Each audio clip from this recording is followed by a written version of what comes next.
6월 10일 세상학교 수요 영상 공부를 시작하겠습니다. 지난주에 이제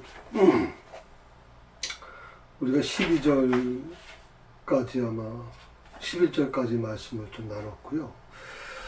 특히 지혜에 대한 부분을 말씀드렸죠. 그래서 정의롭게 사는 사람, 의롭게 살려는 사람에 대해서 하나님이 어떻게 그를 보호해 주시고 그에게 지혜를 주는지에 대한 말씀을 드렸습니다. 오늘은 악한 자들에 대해서 말씀드립니다. 그러니까 지혜로운 자들에게 주시는 그 길이 있고 악한 자들이 가는 길이 있습니다. 그래서 오늘은 악한 자들에 대해서 이제 12절부터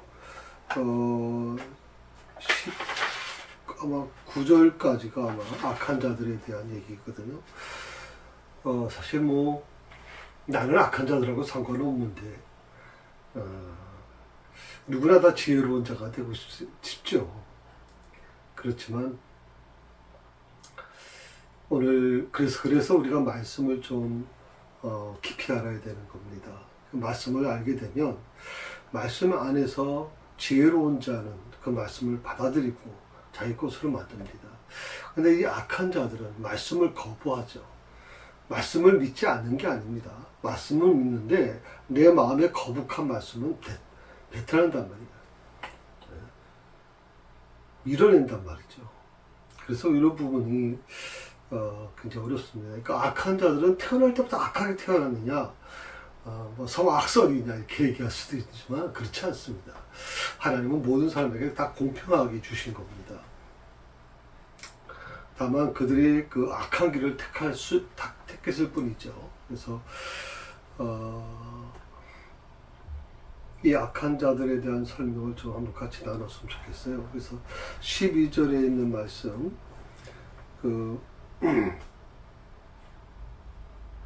2장 12절에 있는 말씀을 보게 되면 악한 자의 길과 폐역을 말하는 자에게서 건져내리라 이렇게 했어요. 이 악한 자들은 그 정직한 자의 길을 떠나서 어두운 길을 행하는 거예요.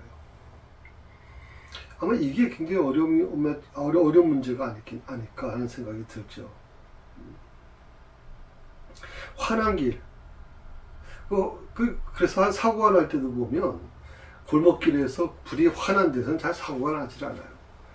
그런데 이 어두컴컴하면 우선적으로 사고 위험이 높잖아요. 이 사람들이 참 그게 참 놀라운데 이 정직한 길을 떠나서 어두운 길을 행해요. 그러니까 하나님의 말씀이 인생의 바른 길이고 복된 길인데 이 악한 자들은 하나님께서 가르치신 길을 저버립니다. 하나님께서 가르치신 길을 들으려고 하지 않은 거예요. 그리고 오히려 무지와 거짓과 양심의 꺼리낌과 불행한 길로 행하게 된다라고 하는 겁니다. 그래서 13절의 말씀에도 같은 얘기죠. 이 무리는 정직한 길을 떠나 어두운 길을 행한다. 정직한 길을 떠나서 어두운 길을 행하는 것이다.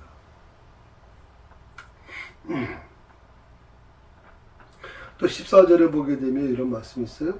행악하기를 기뻐하며 악인의 폐역을 즐거워하며. 특히 14절의 말씀에서 행악하는 그런 것을 기뻐한다. 이게 참 악한 자들의 모습이 참 우리가 상상도 못하는 일들을 지금 하고 있는 거예요. 악을 행하기를 기뻐해요. 어쩌다 보니까 실수로 이렇게 악을 행할 사람이 누구나 다 완벽할 수는 없으니까요. 그런데 아주 처음부터 악을 행하기를 기뻐하는 거예요. 그리고 악인의 폐역을 즐거워하는 거예요. 사실 성도는 그 이사야서 66장에도 보게 되면 자신의 악을 통회함과 동시에 다른 이들의 악을 탄식하는 것, 이게 성도의 삶이에요. 성도는 절대 악을 기뻐하면 안 돼요. 악을 행하기를 기뻐하면 안 되고 악한 일을 하는 사람을 즐거워해서도 안 돼요. 성도는 자신의 악을 통회해야 되고 동시에 다른 사람의 그 악을 탄식해야 돼요. 이 두 가지가 반드시 있어야 돼요.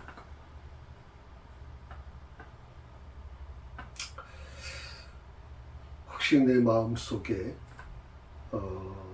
내 자신의 그런 거짓과 내 자신의 어떤 악한 모습을 통회하지 않고 그것을 그대로 묻어둔 채 다른 사람의 그 단점, 다른 사람의 눈에 있는 티만 보려고 하는 그런 모습들이 우리에게 있지 않는가.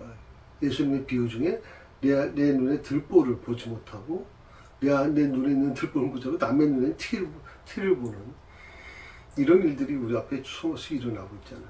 나는 의로운 거예요. 나는 잘못한 게 없어. 나는 정직해. 이렇게 자기 자신을 그런 식으로 무장시켜버리는 거예요. 이런 사람들은 쉽게 변화되질 않아요. 쉽게 변화되질 않아요.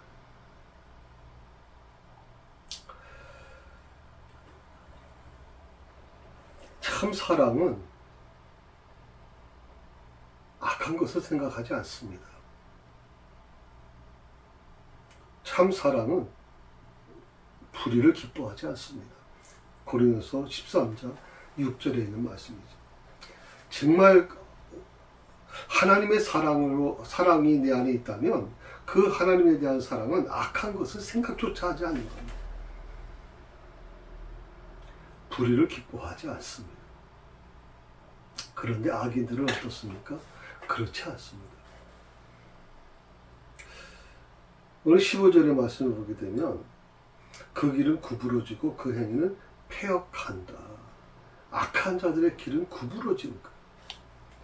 길이 직선길로 가야 되는데 그 길이 자꾸 구부러져. 굉장히 위태위태하는 거죠. 위험한 겁니다. 그리고 악한 자들의 행위는 패역합니다.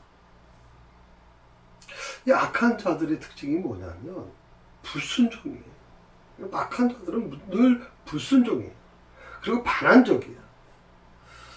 이거 참 이 두 가지가 굉장히 어려운 문제인데 악한 자들의 특징이 그거예요. 불순종이야. 신앙생활도 마찬가지입니다, 여러분. 신앙생활도 입에서 긍정적이고 예스맨이 있는 반면에 입에서 늘 입만 열었다면 부정적이야. 이 부정적이라는 말이 무슨 말이? 나는 깨끗하다고 생각하는 거예요. 예? 나는 깨끗해.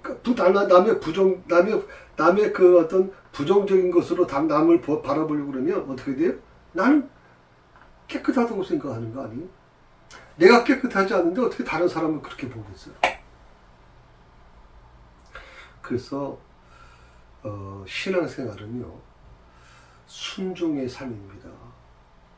아브라함이 하나님 앞에 이해할 수가 없잖아요. 이삭을 바치라는데 어떻게 이해하겠어요? 사라가 그것도 100세에 난 아들, 하나님이 주신 아들인데 그 아들을 바치라고 그러는데 지금 아브라함은 어떻게 그 힘든 걸 이겼을까요, 여러분? 그럼에도 불구하고 너무 힘들잖아요. 그럼에도 불구하고 아브라함은 하나님의 말씀에 순종합니다. 그러면 이렇게 얘기하잖아요. 주신 자도 하나님이시고 거두시는 분도 하나님이십니다. 악한 자들은요 반항적이에요. 신앙생활을 하는데도 정말 온유한 그런 모습을 갖고 신앙생활을 하는 게 아니라 이 반항적인 사람들이 있거든요. 신앙인들. 이것은 정말 덕스럽지 못해요, 여러분. 좀 죄송합니다만은. 여러분, 신앙생활은 절대 그렇게 하면 안 돼요. 자, 16절에 있는 말씀입니다. 지혜가 또 너를 음료에게서 말로 호리는 이방 계집에게서 구원하리니. 자, 지혜가 이제 악한 것들에 대한 얘기를 쭉 하다가 이제 지혜에 대한 부분이 또 나옵니다. 네, 지혜는 우리를 이상한 여자에게서 음료라고 얘기했는데 이제 이상한 여자라고 표현하면 되겠죠. 음료. 말로 호리는 이방 계집에게서 구원한다. 그러니까 지혜가 이것을 허락해 주는 거예요. 지혜가 우리에게 분별력을 주는 거예요. 이것이 나쁘고 이것이 옳은 거야. 예? 옳고 그름에 대한 부분을 분리해 주는 거. 그것을 구분해 주는 게 바로 지혜가 하는 거예요. 악한 사람은요, 이게 구분이 안 돼요. 구분할 수가 없어요. 무엇이 참과 참이고 무엇이 거짓인지를 구분조차 할 수가 없단 말이죠. 자, 기억하십시오.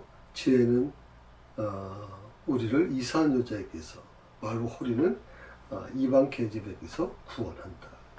정상적인 여자는요 단정하죠. 정상적인 여자는 순결합니다. 정상적인 여자는 남편과 자기의 자녀들에 대한 의무를 다합니다. 그런데 정상적이지 못한 이상한 여자들은요, 단정치 않아요. 그래서 여러분들 한번 보시면 알겠지만 머리를 깨끗하게 다듬고 옷을 아주 깨끗하게 이렇게 뭐 옷을 잘 입는다는 뜻이 아니에요. 깨끗하게 세탁을 해서 깨끗하게 맞춰서 입으면 보기에 참 좋습니다. 단정하다. 그래 단정하다는 말을 쓴단 말이에요. 우리는 단정하다. 이 어떻게 보면 이 단정한다는 게 얼마나 중요하냐면 정상적인 여자는 단정해요. 순결을 지켜요. 남편과 그 자녀들을 위해서 의무를 다해요. 그런데 이상한 여자는 어떻게 해요? 단정치를 않아요. 머리털도 머리카락도 막 이렇게 지저분하고 옷도 제대로 빨지 않고. 그래서 이게 귀신에 사로잡힌 사람들의 특징 중에 하나가 뭐냐면 바로 단정하지 않는 거예요. 그리고 이상한 여자는요, 두 번째로 다른 사람에게 마음과 눈길을 줘요. 다른 사람에게 마음과 눈길을 줘요. 우리가 결혼할 때 꼭 얘기하잖아요. 그 우리 두 사람의 관계가 퍼플이 될 때까지 끝까지 지켜내겠다. 변치 않을 겁니다. 그렇게 우리가 다짐하고 결혼을 하는데, 결혼을 했는데도 불구하고 다른 사람에게 마음을 빼앗긴다, 눈길을 빼앗긴다. 결국 가정에 대한 의무를 다하지 못하게 되는 거죠. 가장이 의무를 감당하지 못하고, 어머니가, 부인이 가정의 그 역할을 여성으로서의 의무를 다하지 못하게 되면 그 가정은 과연 어떻게 될까요? 그 가정은 어떻게 될까요? 하나님께서는요, 이 가정을 소중히 여깁니다. 이 가정을 굉장히 중요하게 생각합니다. 사실 우리나라도 이 가정이 굉장히 중요하게 여길 때가 있었잖아요. 요즘에 이 가정의 중요성이 많이 무너졌어요. 아버지의 권위도 무너지고 어머니의 권위도 다 무너져 버렸다고. 사회가 온통 교사의 권위도 무너지고 공권력의 권위도 무너지고 아주 사방 다 권위가 무너졌어요. 이게 좋은 거라고 여러분 생각하십니까? 이게 정말 민주주의고 이게 정말 옳은 길이라고 생각하십니까? 아니요. 어느 정도의 그 권위는 존재해야 돼요, 여러분. 아버지는 아버지로서의 권위가 존재해야 돼요. 아버지가 말을 하는데도 들어먹질 않아요, 애들이. 부인이 들어먹질 않아요, 도대체. 이건 정말 불행한 일 아니겠어요? 어머니가 어머니 역할을 안 해요. 자식이 잘못되는 길을 가는데도 어머니가 아무것도 하질 않아. 기도조차 안 하고. 이것도 얼마나 불행한 일이에요, 여러분. 어머니는 어머니 역할을 해야 되잖아요. 아내는 아내의 역할을 해줘야죠. 그래야 남편이 또 다시 힘을 내서 일할 수 있잖아요. 사실 남자보다 여자가 더 강해요, 사실은. 여러분, 단식을 해보면요. 남자보다도 여자가 더 오래 합니다, 단식을. 제가 정확한 날짜는 지금 잘 기억이 안 납니다만은 남자보다 한 3일인가 4일을 더 할 수 있어요. 그러니까 하나님께서 인간을 만드실 때, 남자와 여자를 만드실 때, 남자는 처음 만드셨잖아요. 처음 만드셨고, 아담은. 그리고 하와는 아담의 그 갈비뼈를 뺐다는, 갈비뼈 중에 뼈를 하나를 뺐다는 얘기는 뭐예요? 다시 말하면 아담이라고 하는 하나님의 창조물 안에서 가장 좋은 곳으로 가지고 여자를 만들었다는 뜻이에요. 그래서 이건 굉장히 좀 중요한 의미가 있어요.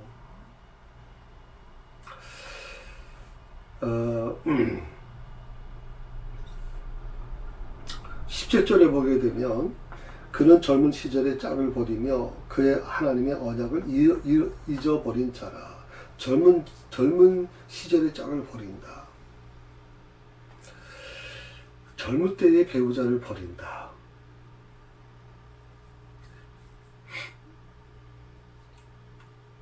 요즘에 하도 이혼이 많아져서 뭐 어쩔 수 없어. 저는 그래요. 지금 뭐 이혼을 정말 나쁘게 생각하지는 않습니다. 물론 어쩔 수 없이 그럴 수 있다고 생각을 합니다. 그러나 이게 너무 쉽게들 그냥 이렇게 할 테니까 미국이란 나라는 재밌잖아요. 예. 결혼하고 나서 어느 주에 가면, 예, 거기 해안가인데, 거기 가면, 두 사람이 지금만 있으면 결혼식이라고 표현해야 되나요? 신부나 이제 목사 앞에서 서약을 하고, 목사가 그 축복도 해주면 이제 할상이 결혼이 허락된 거예요. 참, 그래서 헤어질 때도 쉽게 헤어지고, 또 만날 때도 쉽게 만나고. 뭐 미국적인 사고방식이니까 그럴 수 있지만, 우리나라는 좀 다르잖아요. 그래서 젊을 때 배우자를 버린다라고 하는 것은 좀 불행하다고 생각합니다. 그래서 하나님의 언약을 잊어버린 자라고 표현을 했습니다. 남편과 결혼할 때 하나님 앞에서 엄숙히 결혼 서약을 아마 다 했을 텐데 그 언약을 잊어버리고 그것을 저버렸다라고 하는 거예요. 분명 그 언약은요, 하나님 앞에서 언약을 하는 거잖아요. 요즘에 저희 때도 그렇고 저희 아이들 자녀들도 그렇지만 다 그 주례자가 있었잖아요. 목사님이 주례를 하잖아요. 근데 요즘엔 나 결혼식 가서 놀란 게 주례자가 없어요.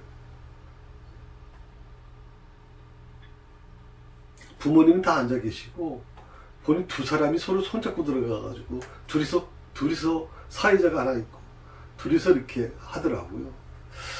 이야, 참 세월 참 많이 달라졌다. 많이 달라졌다. 자기 자신이 이제 고백을 하는 건데, 물론 뭐 꼭 주례자가 있어야 되는 건 아닐 거예요. 그러나 여러분 적어도 이 두 사람이 만나서 결혼할 때 증인이 필요하잖아요. 그리고 그 두 사람을 위해서 축복하는 그런 축복의 메시지와 기도가 필요한데, 이런 것들이 무시되고 있는 게 좀 안타깝다는 생각이 듭니다.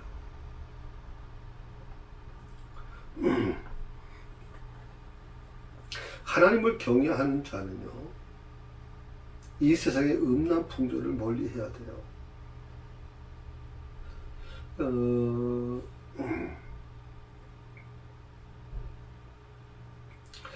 세상의 음란 풍조, 요즘에 정말 대단하죠. 우리 시대가 얼마나 지금 이게 심각한지 아마 여러분도 잘 모를 거예요. 우리나라가 인터넷이 발전되면서 뭐가 좀 심각하냐면 보이스피싱이 심각해요. 인터넷이 발전되면서. 보이스피싱이 일단 아주 뭐 다른 어떤 나라보다도 우리나라가 굉장히 심각한 피해를 입고 있는 거고요. 또 하나가 뭡니까? 아이들 핸드폰 여러분 사주잖아요. 애들이 핸드폰을 가지고서 통화하기 위해서 우리 사줄 텐데, 통화하게 해주시려면 고가 핸드폰 사주시면 안 돼요. 그 어른폰이라고, 그 효도폰이라는 게 있어요. 인터넷 같은 거 잘 안 되고 통화 중심으로 되는 게 있어요. 값도 쌉니다. 뭐 한 달에 뭐 13,000원인가 만 원 정도밖에 안 들어가요. 그러니까 전화 통화를 하는 것을 목적으로 하는 거라면 아이들한테 그걸 사주세요. 지금 여러분 우리 그 실로암에도 보면 아이들이 가져오는 핸드폰을 이렇게 보면 고가입니다 지금. 애들은 그거 가지고 자랑을 하거든요. 근데 이런 고가 핸드폰일수록 뭐가 심각한 줄 아십니까? 그 핸드폰 안에 다양한 기능이 있습니다. 그리고 이 핸드폰이라고 하는 것은 SNS라고 하는 것을 동원하는데, SNS는요 정말 짧은 시간 안에 자기를 보여줘야 되기 때문에 최고의 어떤 아주 극한 상황을 보여줍니다. 아주 짜릿한 걸 보여주려고 그런 거거든. 그래야 조회수가 높아지기 때문에. 그래서 어린아이들한테 이 핸드폰 너무 일찍 좋은 거 사주지 마세요. 여러분. 이건 정말 여러분 자식을 망가뜨리려고 작정하는 거예요. 부모가 과거 저희 때는요, 우리 아이들 키울 때는 이제 게임, 핸드폰 거의 없다시피 했고요. 게임이 있지 않습니까? 애들이 게임을 좀 하는 과정에서 굉장히 좀 그 게임에 빠질 거에 대한 좀 걱정도 많이 있었기 때문에 그 게임에 대해서 아주 좀 정확하게 뭐 하는 걸 아주 막진 않았지만 그래도 그걸 조절할 수 있도록 그렇게 지금 배려해 나갔거든요. 근데 요즘에는 뭐 게임이 문제가 아니에요. 지금 게임이 문제가 아니에요.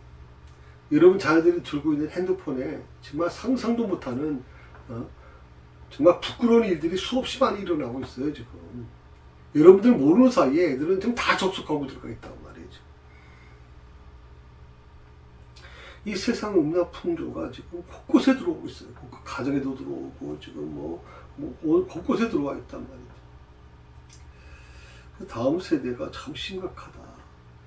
이 심각함을 부모님들이 좀 아시면 좋겠다 생각이 들어요. 그리고 아이들을 학원에만 보낼 생각하지 마세요, 여러분.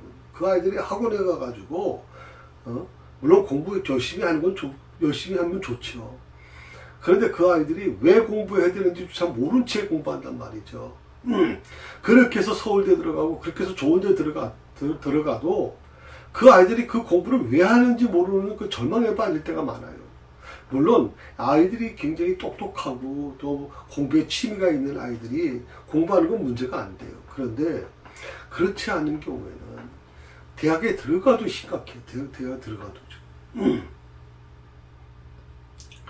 음란 풍조는요, 보는 것과 듣는 것을 통해 퍼져나갑니다. 텔레비전 드라마들이 불륜 주제가 넘쳐난다. 그래서 텔레비전은요, 그래도 이 검증 절차가 있어요. 예, 어느 정도 되면 15세 이상 못 보게 되고 12세 이상은 못 봅니다. 이게 그 기준선이 있어요. 그 검열위원들이 있다고요. 근데 이러면 핸드폰은 검열위원이 없어요. 부모밖에는 없어요. 여러분, 부모밖에는. 예, 그 아이들의 양심으로 그것을 극복해내라고 얘기한다는 게 저는 이거 내가 보기에는 불가능할 것 같아요. 그래서 부모님들이 좀 더 신경 쓰셔야 된다고 생각이 들어요.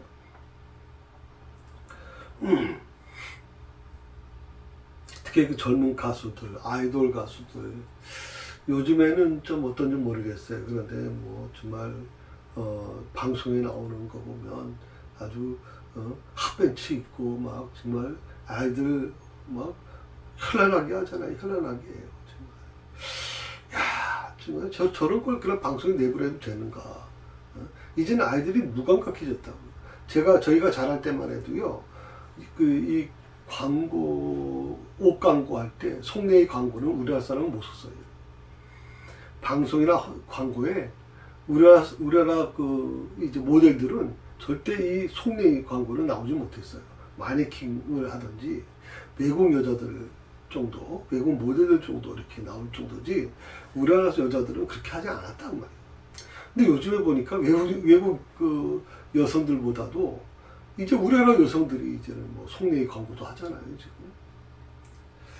세월이 너무 많이 바뀌어가지고 굉장히 어렵습니다. 여러분,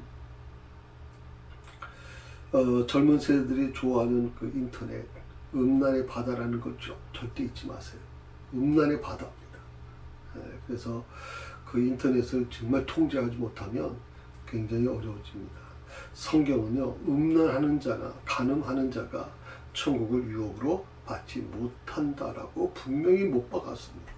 고린도전서 6장 9절에서 10절 한번 찾아보십시오. 음란하는 자나 간음하는 자는 천국을 유업으로 받지 못한다라고 하는 거예요. 그래서 성도는 음행을 피해야 돼요. 고린도전서 6장 18절. 음행을 피해야 돼. 음행과 맞선다? 나는 절대 넘어가지 않아? 여러분, 천만의 말이에요. 천만의 말. 여러분, 사탄의 유혹, 귀신의 유혹, 도전 앞에서 싸워야 되지만 음란은 피하셔야 돼요. 음란은 그 근처도 가지 말아야 돼요. 근처도. 참 안타깝죠. 18절입니다. 그의 집은 사망으로 그의 길은 수월로 기울어졌나니. 이상한 여자의 집은 사망으로 그 길은 죽은 자의 길로 죽은 자들에게로 기울어졌다. 이미 이상한 여자의 집은, 음녀의 집은 사망이에요. 사망, 죽음. 영적으로 죽는 거예요. 죽은 자들에게 기울어졌다고 얘기하는 거예요. 이상한 여자의 집은 잠시 동안 육신적인 즐거움을 줄 수 있지만 사망과 멸망으로 향하게 된다. 잠시의 즐거움. 19절입니다. 누구든지 그에게로 가는 자는 돌아오지 못하며 또 생명길을 얻지 못하느니라.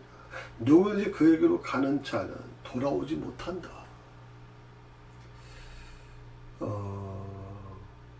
그래서 이상한 여자라고 표현을 했는데, 음녀라는 표현을, 이상한 여자에게 빠진 사람은 절대 돌아올 수 없어요. 그리고 생명길을 얻지 못해요. 죽음으로 갈 수밖에 없어요. 조금 전에 말씀드린 것처럼 이상한 여자의 집은 이미 죽음이에요. 사망으로. 그 길은 죽은 자들에게로 기울어졌다고 했으니까.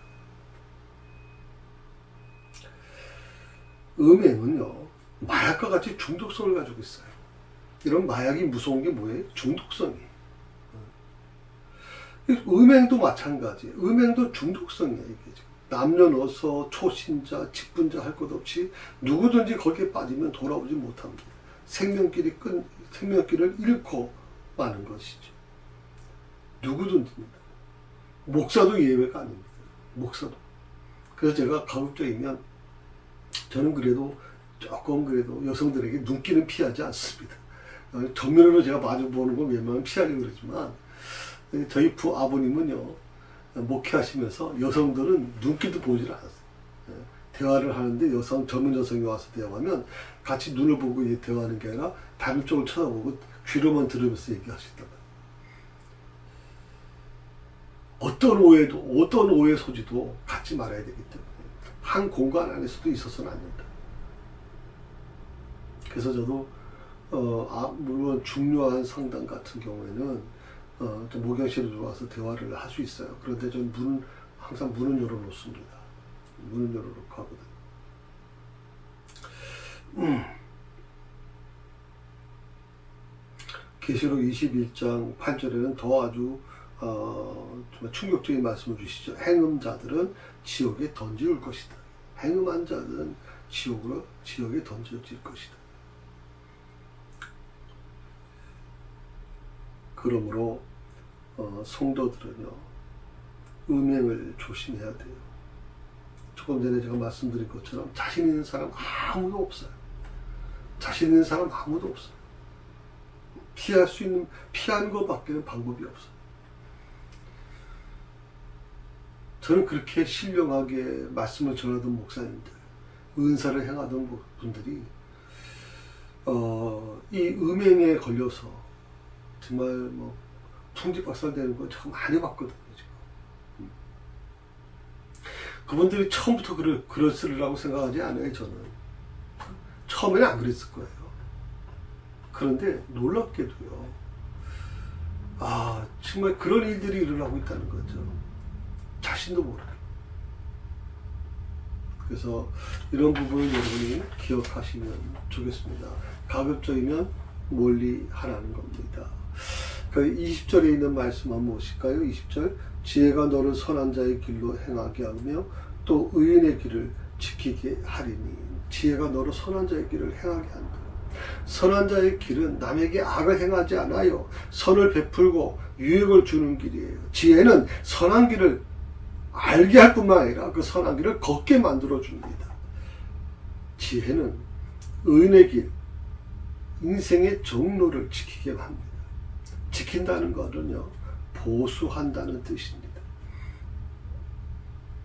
신학적 보수주의라는 말이 있는데 그게 좀 좋은 말이에요. 사실은 보수적. 우리 안에도 두 가지가 있어요. 물론 보수와 진보라는 두 흐름이 있습니다만은, 근데 신앙 안에서 이 보수라고 하는 게, 보수주의라고 하는 게 나쁜 말이 아니에요. 요즘에는 보수주의는 극단적인 자들 해가지고 꼴통 분자들이라고 그렇게 젊은 애들은 얘기하는 것 같은데, 보수주의가 잘못된 거 아니에요.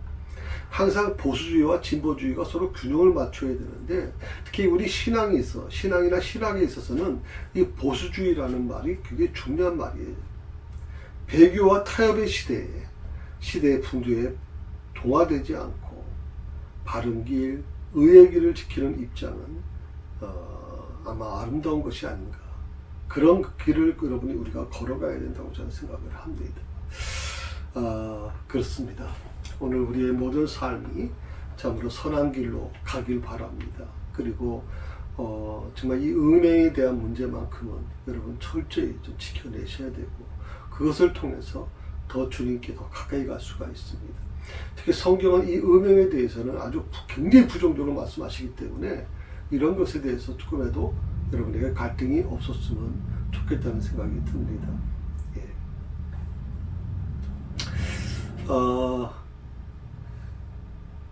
시간적으로 보면 조금 더 해도 되는데,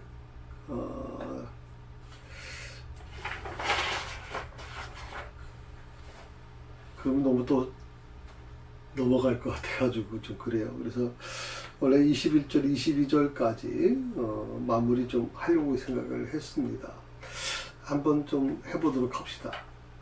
21절, 22절. 대저 정직한 자는 땅에 거하며 완전한 자는 땅에 남아있으리라. 그러나 악인은 땅에서 끊어지겠고 괴활한 자는 땅에서 뽑히리라. 오늘 이 본문의 말씀은 지혜가 선한 길, 의로운 길을 지키게 하는 이유를 말씀하고 있어요. 그 이유가 뭐냐? 의롭고 정직한 자가 땅에 거하고 악인은 땅에서 끊어질 것이기 때문이라는 겁니다. 완전한 자는 흠이 없고 채무할 것이 없는 자를 가리키는 말입니다. 정직하고 완전한 자들은 땅에 거하고 땅에 남아 있을 것입니다. 의인들은 땅을 기업으로 얻을 것이라고 했습니다. 이 땅을 기업으로 얻는다는 것은 완전한 자, 정직한 자, 그것을 의미하는 겁니다. 흠이 없고 채무할 것이 없는 자, 그들이 바로 땅을 얻을 것이다 그랬습니다. 그러나 악인은 어떻습니까? 땅에서 끊어질 것이라고 했습니다. 의인은 땅을 기업으로 얻겠지만 악인들은 땅에서 끊어질 것이다. 땅은 뭐냐? 하나님께서 지으신 것이다. 땅의 주인은 누구냐? 하나님이시단 말이에요. 그래서 저는 사실 어떻게 보면 우리나라가 이 땅 거래를 하는 게 별로 바람직하지 않다고 생각을 해요. 저는 이 땅은 사실 어느 개인의 소지가 되면 안 돼요. 어느 개인의 소유가 되는 순간 문제가 일어나요. 사실 우리나라가 이것 때문에 땅 투기부터 해서 건물 투기, 오로지 투기를 못 가잖아요. 지금 집에서 정말 열심히 노력해서 집 한 채를 구하고 그 집에서 사는 것은 어떻게 보면 우리 인생의 가장 중요한 목표가 돼야 되는데 이 목표를 잃어버리잖아요. 지금 잃어버렸잖아요. 땅값이 뭐 상상도 못하게 올라가는데 뭐지. 그래서 바로 이 부분이에요. 땅의 주인은 하나님이시거든요. 그런데 그 땅은 원래 죄 없는 자들이 살도록 창조된 것인데, 근데 사람이 범죄함으로 악인들이 땅에 가득하게 거주하게 됐다는 거예요. 사람이 범죄했기 때문에 악인들이 땅에 가득하게 거주하게 됐다. 그 악인들은 땅에서요, 일시적인 평안과 번영을 누려요. 그리고 의인들은 일시적으로 고난을 당해요. 이럴 때 우리는 그 의문을 갖게 돼요. 왜 악한 사람들은 잘 되고 의인들은 고난을 받아요? 하나님이 살아계시면 왜 이래야 돼요? 하나님이 살아계시면 어떻게 그럴 수가 있어요? 지금 이해가 안 되잖아요. 그런데 여러분 기억해야 될 게 뭐냐면 악인들은 다 하나님의 심판을 받아서 땅에서 제거될 것이라고 분명히 말씀하고 있어요. 여러분. 악인들의 그 일시적인 평안과 번영은 결국 결론적으로 보면 멸망으로 끝나게 된다 하는 거예요. 멸망으로. 시작은 의인들이 굉장히 고통 속에 시작하지만, 그러나 주님 말씀하신 대로 그 의인들에게 땅을 주시겠다고, 기업으로 주실 거라고 말씀하셨으니까 이 땅은 오직 새하늘과 새 땅, 천국으로 이어지게 되는 것이죠. 그래서 천국은 악인들이 전혀 없고 의인들만 영원히 거하게 될 것이라는 것입니다. 예, 오늘 여기까지 하겠습니다. 다음 주는 3장을 하기 전에 잠깐 22장의 교훈 한 3가지 정도만 말씀을 드리고 3장으로 곧 넘어가도록 그렇게 하겠습니다. 수고하셨습니다. 하나님 감사합니다. 오늘 주신 말씀 깊이 묵상하면서 참으로 이 지혜의 말씀을 우리가 다시 한번 하나님 듣고 깨닫게 되기를 원합니다. 지혜는 우리에게 말합니다. 음료에게서 음료를 피하라고 말씀합니다. 이상한 여자로부터 아버지 하나님 피하는 것이 옳을 거라고 말씀하고 있습니다. 정말 우리가 어리석은 자의 삶이 아니라 지혜로운 자의 삶으로 살아가길 원합니다. 세상이 온통 악해졌고 세상이 온통 음란 마귀가 아주 판을 치고 있는 이때 하나님께서 오늘도 저희와 함께 해주셔서 아버지 하나님의 옳은 길, 정직한 길, 지혜자의 길을 저희가 걸어갈 수 있도록 하나님 도와주시고 인도하여 주옵소서. 감사하며 예수님의 이름으로 기도드립니다.